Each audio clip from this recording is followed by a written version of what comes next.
Yo, what up, Ken folk? This your boy SMO, and you're watching Kendall Talks. Preview. What's up, guys? It's your host, Kendall T, man, and today we got a special guest in the building. Man, we've got, people call him the king of hip hop, but I think he's much more than that, man. He's got some rock, country, rap. Man, we got a legend in the house, Big SMO, bro. I appreciate you being here today, dude. You can just call me SMO. SMO. Yeah, we done shed the big. I lost about 100 pounds, and like when you lose 100, you can just drop the big and just go with SMO. There you go, SMO. It was always SMO from the jump whenever I was a kid, and we just implemented the big, you know what I'm saying, whenever I first became like, or wanted to be a rapper back in like the late 90s, and then it just kind of stuck. But now, you know, after your freshman and sophomore year as an artist, then you get up in your junior and senior year, you can drop that little and that big and that infamous and just be SMO. Gotcha. Yeah. Speaking of losing 100 plus pounds, how was that journey? How long did that take? Well, it started with a quadruple bypass open heart surgery, which was pretty intense. They basically saw your body open and take all your stuff out and fix it. Yeah. So after that, you know, I was just kind of told, you're going to have to change your lifestyle, your diet, you're going to have to exercise more, you're going to have to stop partying as much. So I did like 3.5 year, almost 4 year of like full sobriety. I quit smoking weed, quit drinking, I quit smoking cigarettes, I just quit everything. I got in the gym, stopped eating red meat, stopped eating pork, stopped eating fried foods, no sodas, just none of that garbage, and just focused on my health for like once in my life, you know, because I never really gave a shit. And I've been eating biscuits and gravy since I was old enough to chew or at least gum that shit down. So like, you know, I've always had kind of a terrible diet and always been a bigger guy, and it's never really mattered to me because I'm comfortable in my own skin. And, you know, but when it became a health issue and I started realizing, like, you know, I've got 3 daughters and a huge fan base, and like there's a lot of things that I really need to like live for and just stop being so reckless. So I just kind of reined it in, you know what I'm saying? And I still don't drink. I smoke a lot of weed though, doctor's orders, you know what I'm saying? I'm a medical patient, so but I still don't drink, you know what I'm saying? Which, you know, some people are like, oh man, you don't drink. I'm like, man, you know, I drank my whole life. Since I was like 7, I was drinking at least my dad's beers, and then it just got more and more. So it's you know, and it's all part of just evolving. And you know, I'm 43 years old now. I've been doing this for like 20 years, and I can't be out here acting a certain way. You know, I just got to portray a different kind of a version of me, which is the reality SMO 2.0. You know there you go. There you go. So you had that opening moment that, you know, you have a lot, too much to live for to end soon. A lot to live for and a lot of stuff left to do. You know, since my open heart surgery, I've released 2 records and about to be my 3rd record. So since then, 3 records and a book. I just finished writing my autobiography that I've been working on for the past 2.5 years. And so, like, you know, when you have a few years to like step back and look at that, and you're like, shit, if I wouldn't have, you know, got it together, it's like 40 records and a book, you know what I'm saying, my life story that would have never came out. So like now, you know, that changes your perspective, and then, you know, your reality of what you're really living for. And like when you take that and you really dig deep into who you are and like what you stand for, it really had me like reevaluating myself as even an artist, not just as a human, but like even as an artist. Like my perspective on this whole music thing has changed. You know, like I have a different understanding about what I'm here to do, and it's not a competition. I'm not trying to outpiss the next guy. I'm not trying to be number one, you know what I'm saying, and be like top of a totem pole. I'm just trying to be happy, be creative, make my fans happy, like make my family happy, and just like build on good life experiences and like good relationships. You know what I'm saying? It's like money doesn't really fuel me anymore, and like trying to be number one or competing with a bunch of people, that's not my thing anymore. I used to think like, and my drive was like watching what the other people did, and like, man, I gotta outdo that. You know what I'm saying? I gotta be better than this guy. Now you're just doing you. Yeah, instead of just, and it's so distracting, man. It's like somebody taught me not too long ago about how life, you miss out on life because of all the distractions. And competition is, for me, was a distraction. Social media played a big role in distracting me from my actual goals, because all of a sudden you're watching what everybody else is doing and you're trying to keep up in an imaginary race that doesn't even have a checkered flag. You mentioned the new project, pre-order. This one's for you. Yes. What can we tell us about the project? What kind of inspiration was behind the project? What can we expect to hear on this new project? Well, so the last few projects that I had were really me being experimental, creative, with a budget. You know what I'm saying? It's like you go from making this music in your bedroom and then in your little home studio to like now you got like Sony Studio One and like Warner Brothers, but like $200,000 budget. So you experiment, and that's what I did. My last few, like We the People, Special Reserve, those were kind of like experimental projects. But this one right here, and then in doing that experimentation and still having your ear to the street, you pick up from your fans like what matters to them, and they're like, man, we want the old SMO. You know what I'm saying? We miss the old you, and I'm like, that's cool, but I'm like, I'm evolving.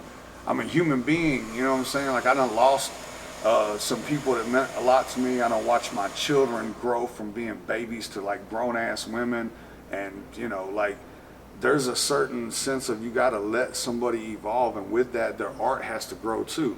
So I went through like a stage where I was like real experimental, and I'm sure my fans, they know, they're like, what the hell is this?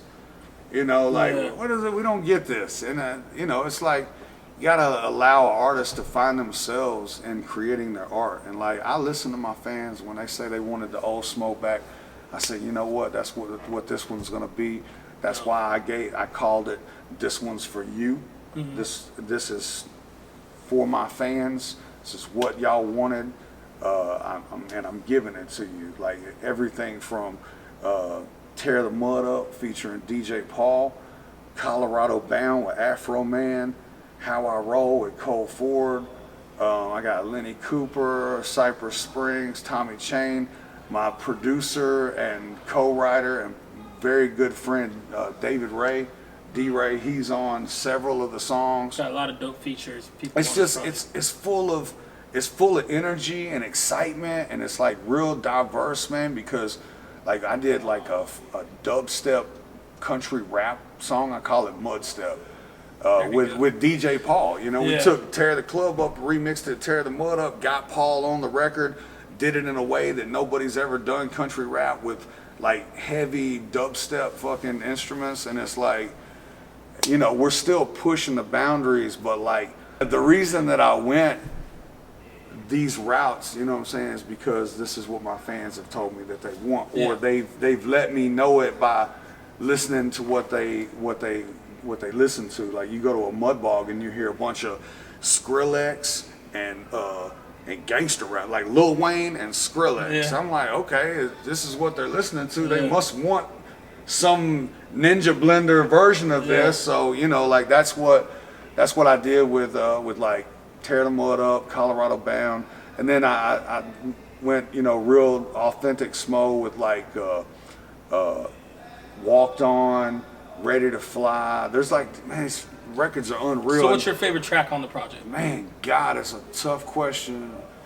I guess my favorite song on the project would be the title track, This One's For You. Because it's like a real record that it's real hard to hit a serious subject and keep the energy up. Mm-hmm. So I wanted to do a record that, we've all struggled with, no, not all of us, but I've struggled with addiction, depression, just fucking life in general, you know what I'm saying? And like, how do you take that story and turn it around into an uplifting, positive song while still getting your point across? That's what This One's For You is about. And it's really like, it's just a really deep record, man. And the artwork for this album is a picture of me when I was 3 years old, because Like at 3 years old, you can't fake who you are. You can't make up who you are. Like you are who you are. You know what I'm saying? Gotcha. Like Yeah. you're untainted by the world and the people and the corruption. Like it's just like a pure and innocent version of like your damn near like, you know, a little glimpse of your soul. You know what I'm saying? So Gotcha. that's what I use for the dope. album cover. You know, and it's just really. It's a cool look. It's a cool vibe, man. The whole project is really dope. I was lucky enough to catch the attention of Average Joe's Entertainment, and they wanted to be a part of this project. And it was a good time in my career where I'm free to do what I want. You know what I'm saying? I'm out of all my record deals and stuff. I'm back to independent and was kind of like toying around with like, what are we gonna do next? And then I had this feature with Colt that we had been working on, and I went and I sat down with Shannon over at Average Joe, and I said, yo, I want to put the Colt record out like a single. How do I go about doing that? And then they was like, why don't you just let us put the whole record out? So working with them, everything's working out real good. It's a great team to have in my corner. We've already shot a music video with Ed Pryor for the Boss 2.0. If you're a fan of me and you know the Boss of the Sticks, Yeah. we reinvented it with Boss 2.0. So, Nice. yeah. Now, let's take it back just a little bit. At what point in your life did you have that moment where, wow, I could actually do this music thing? Like, was there a certain situation where you're like, wow, people are actually rocking with me? Like, Yeah, it was like probably like in '06, like '05, '06. I just put out my first record, was working on my second record. We had released Country Kitchen in '02. And then from a period of '02 to '07, we worked on the True South, which it was because we were doing everything ourselves: production, recording, mixing, mastering, writing. Everything was in-house. We didn't outsource anything, and so we were having to create this stuff from scratch, you know, at a time when this was before everybody had a studio in their bedroom. You know, we were going out and spending thousands of dollars from my construction job and hustle money to be able to buy like a computer when that shit first come out. Yeah. Because when we were recording the first records, we were doing that on an 8-track tape recorder. Oh, wow. And a little Boss drum machine. So, Yeah. you know, like 98 and 99, that's what we had. And it took us, you know, it took a fucking long time to create, you know, not just a record, but like, you know, 10 records that suck and then 12 that are worth the shit. So, Yeah, I hear you. So it was '02 before we released something, and then '07. In between that time, I had some buzz on a local radio station out of Athens, Alabama. Shout out to my boy Lil D, who gave us that opportunity. And we were doing like the 7 o'clock show, the 8 o'clock show, and then the weekend show, 30 and 60 second intros.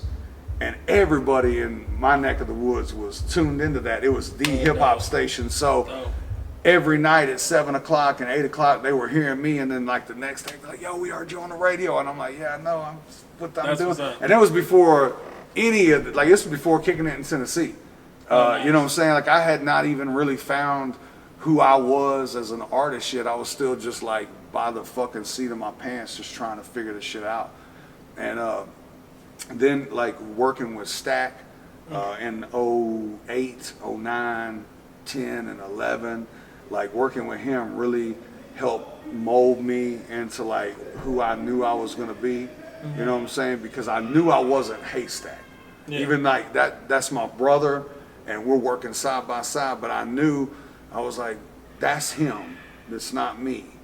But I'm like a different version of that. Yeah. And like he was like one that helped me dial it in. It was like, yeah, man, you're like the work boot, white t-shirt, country, you know, construction worker rapper. You know what I'm Yeah. saying? And I was Okay. like, well, I live in the fucking country. You know what I'm saying? He was like, that's you. You're like the country version of me. I'm the street and you're the country. And it was like, okay.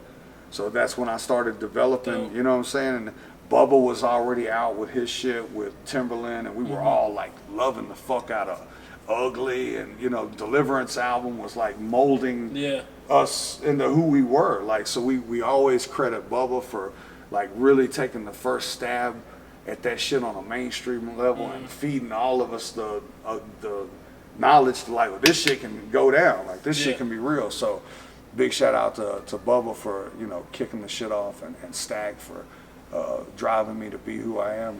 And, just good people along the way, man. Everybody that I fucked with along my journey has been a blessing. Even if they haven't blessed my journey, it's been a blessing, to learn what to do and then what not to do. I hear you. So you've been blessed to work with a lot of different people. Is there anybody in mind, if you could pick one person, like a dream collab? Is there anyone that you would really like to work with that you have not worked with yet? I'd love to work with Kid Rock. Yeah, that'd be You know what I'm saying? Like, I'd love to work with Kid Rock. I'd love to work with Vanilla Ice.